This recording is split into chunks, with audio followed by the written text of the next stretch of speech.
Another brief video here on the installation of the NCE system.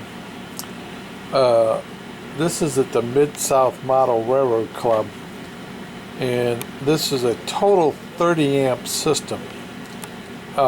This is a good example of a split location. This is the command station and 15 amps worth of boosters. In that box at the bottom, there is, on the left, there is a power supply for the boosters. It was built by someone. The other power supply you see on the right side is strictly for switch machines. This railroad runs interfaces through CMRI, and it ties into JMRI on its own system, so we don't go through the NCE command station. The command station is hooked up to a computer for Panel Pro and things like that, but not for the signaling system.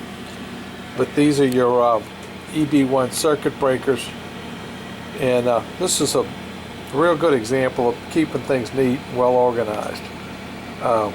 And the circuit breakers actually come up here and come up here to the panel, so someone standing in the aisle can readily see if there's a problem with the flashing light. Constant means everything's fine.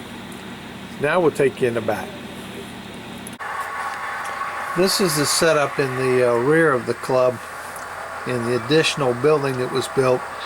I just ran the command control wire back here and a ground. As you can see on the side of the boxes right there, the little yellow things, those are the ground cables connecting the boxes, and the control bus comes in.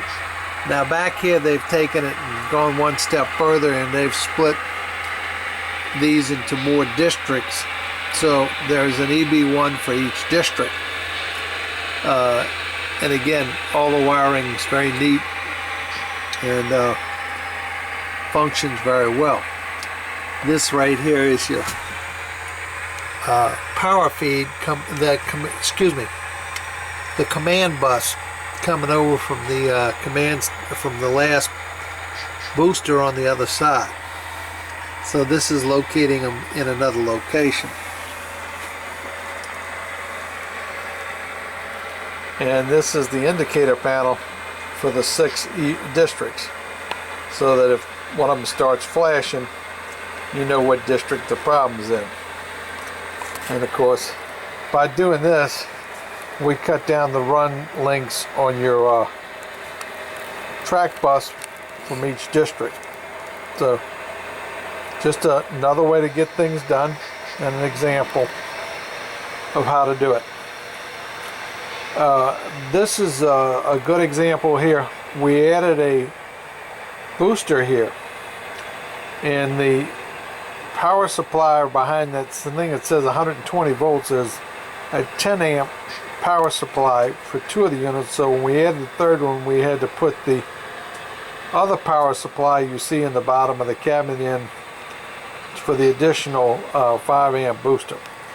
So, you know, if you have 15 amps of boosters, you got to have 15 amps of power supply. Just a real basic problem.